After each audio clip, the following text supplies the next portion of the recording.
I'm here at the Brandenburg Gate in Germany's capital city, Berlin. Right now, it's busy with people preparing for the anniversary. It's a bit of a party atmosphere.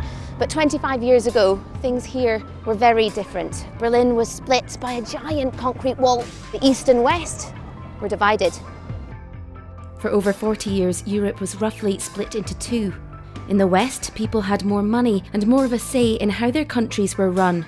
In the east, people had less freedom, lived under strict rules and were poorer. They had different clothes and they were talking a different dialect and a different accent, and you could tell they were kind of poorer.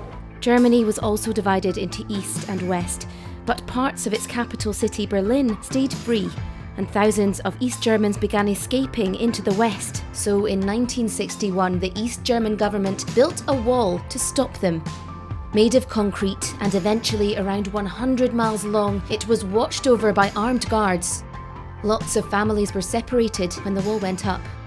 Shamron and Ella spoke to Sabrina, who grew up in West Berlin. What happened if you had family on the other side? Well, unfortunately, this family has been separated. So when people lived in the east, they couldn't visit their relatives in the west anymore. Was it scary having the wall separating people? The East German border guards, they were really scary for me as a child because they never smiled, they never looked friendly at you.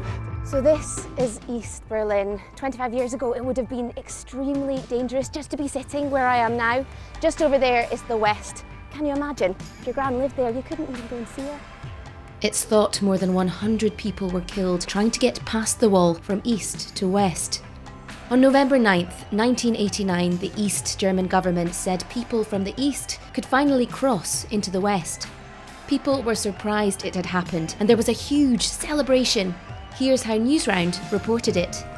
And today, most of the news is about the opening of the border between East and West Germany.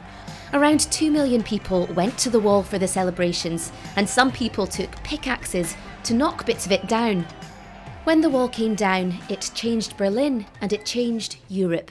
A year later, East and West Germany joined together to become the single country that is now Germany.